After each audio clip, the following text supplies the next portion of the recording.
Hello and welcome back. But yeah, the DLCs, nah, they don't seem worth it.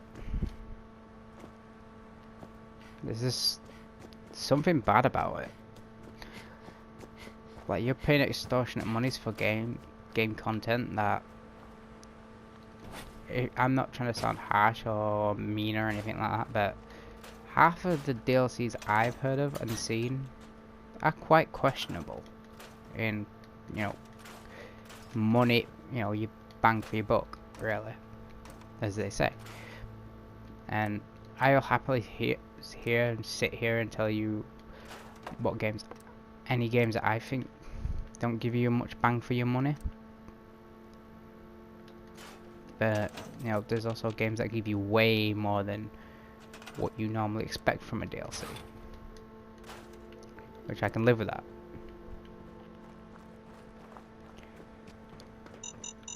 Oh crap.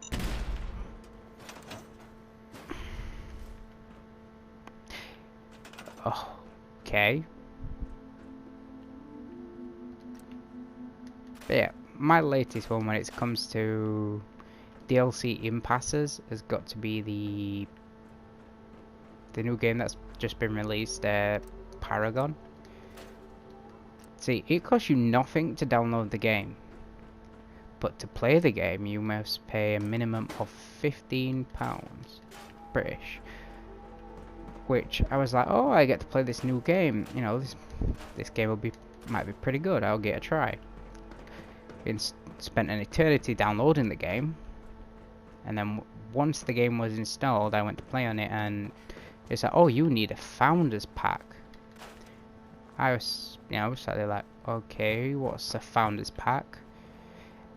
Went onto the PlayStation Store, and oh look, the game wants £15 off. Well, £16 off me to have the privilege of playing their game.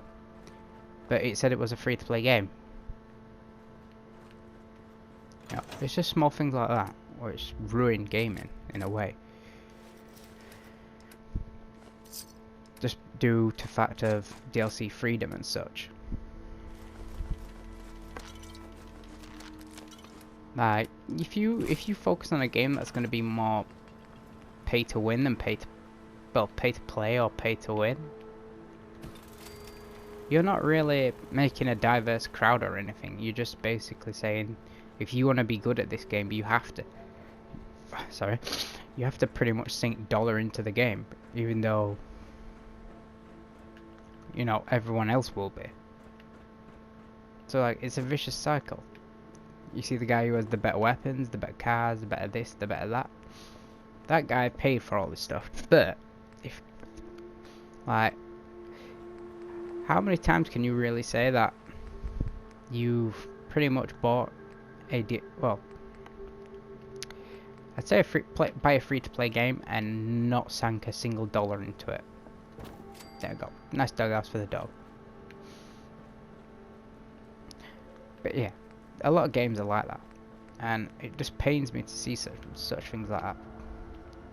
Because as much as there's people out there who will happily pay to get this stuff, to have these extra content, well, not extra content, just like things that'll separate them from everyone else, then, leave them to it. But when they make paying a lot of money for a game and then having to pay even more, just like, and it's like something you have to have. Like, if I was given the option to like say, oh, if you buy my DLC, well, if you buy this add-on, you'll receive this, this, this, and this, that would be fine. But it's not always like that. Right, just gonna go to Red Rocket, send a settler over, and then I'll set up a supply line and pretty much get some supplies over here, and we'll set up a radio beacon. But yeah, it is quite flawed on how they expect money from you to play their games. Like, if I can think of like, well, at least one free-to-play game I've ever played that I've actually sat and enjoyed, and I have literally not go. I was happy and glad to actually put money into a game, not for the sake of having such and such, or like having to have it. It was an option. So like, I would be happy to pay for a game if it actually said, you know, I don't have to pay for it, but if I choose to, I can. Like, the game I'm on about is Warframe. I've put many hours into Warframe, and I'd happily say I enjoyed it. I still do. But the whole thing with like paying to get stuff, it's slightly frustrating. See, another one where a game gets you is gotta be with customization items. Like, you given this character, you can make him look badass, but there's the whole deal of, you know, this. If you want your character to look pretty awesome, you're gonna have to pay this much money to make him look pretty awesome. And then that's when you sit there and go, really? They're doing this? That to me just, it's frustrating and does not make sense in a way. But that's just from my point of view, because, you know, if you don't realize, gaming is, you know, more of a thing these days, and people play a lot more games, and with the more people, the more money, such things like cost of development, such things like that. I understand companies have to make money off games, but like I said, they could do it in other ways. Basically, paying to do things on games is not exactly the way I'd use to, you know, promote my game or get people to enjoy the game.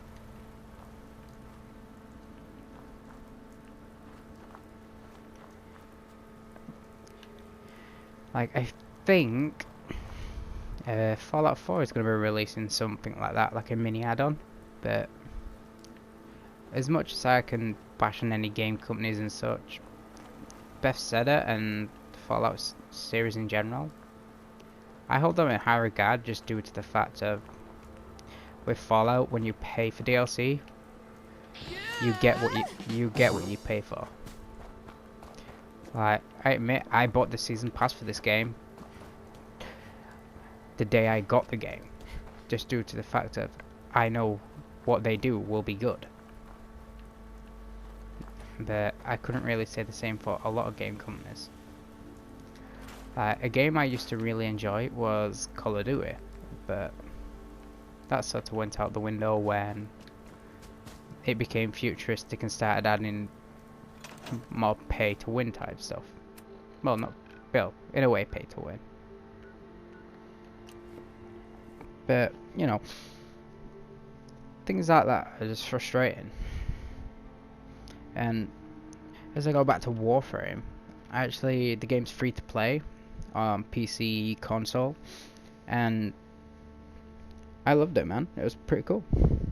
But like, if, let's say, you're playing a game, you're playing the game and you need something, but there's like a money barrier in the way, Warframe has a great trading system and a trading community where basically it's kind of a supply and demand type thing. So if you find something good out while you're playing, someone, well, if you let them know in the trade section, someone maybe or maybe not buy what you're selling. But the whole good thing about that is the whole fact of you can actually make money from buying and selling items to people. And I think some games should actually use that type of thing. Like, the whole trade system in the game is pretty good, and just the community of people who trade, and people you trade with, the trade community in general, they're all pretty good people. But obviously every community has their bad eggs. Like, you want in-game money for a rare item you found, but want to sell. And there'll always be that one guy who will try to ridiculously undercharge you, or if you wanted to buy something off someone else, there'll always be that guy who wants to overcharge you for that item. But you know, that's pretty much the same with every game community in general. It's never well, the prices in the game are never a set thing. But the trade community base how much to buy and sell things off of how rare it is, or how often people buy and sell them. So if a new update comes out for the game, which by the way the DLCs are pretty free, and you know, this guy's like, oh, I'm selling this new DLC item for literally nothing, that's because everyone will be collecting it. So the price of things goes up and down as the longer the game's out and the longer the item is there. Alright,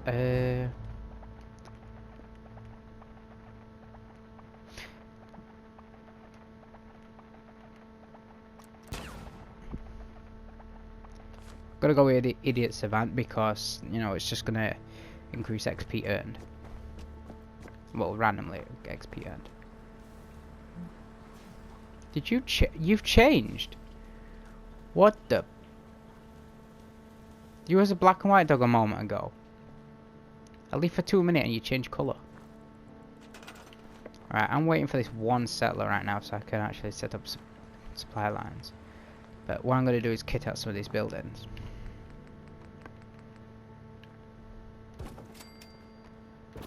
But yeah, I do get annoyed sometimes with game companies and when they charge you more for the things, but it's not exactly a huge big thing.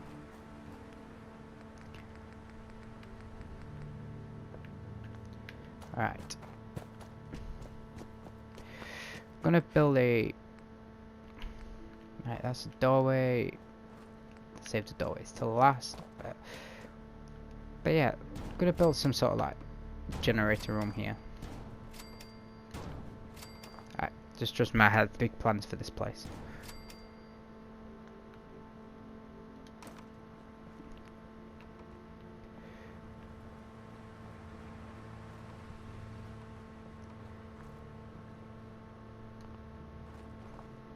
But yeah, the whole concept of DLC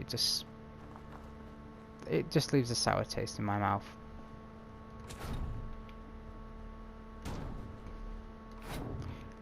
Obviously, someone at some point has been messed around by a game company over a DLC, but you know, not all game companies are bad. You know, like I said, the Fallout community, the Fallout, well, game in general is probably one of the most, well, to me, is one of the most fun games I ever played. Even though I remember it was a friend of mine who got me into Fallout, and I didn't really start at Fallout 1, I started at Fallout 3. But, you know, everybody starts somewhere.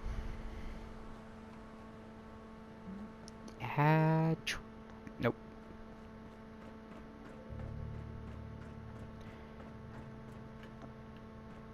Okay, so this is going to be my power room.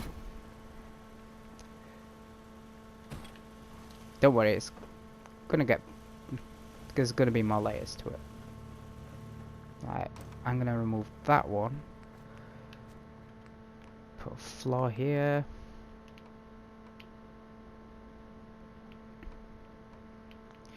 It's not that one, it's that one.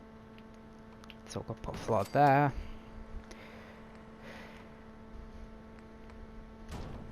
But yeah, when it comes to DLCs, I like to tend to think to like make sure that I'm getting the best out of this, well, that, you know, I'm not getting ripped off, and that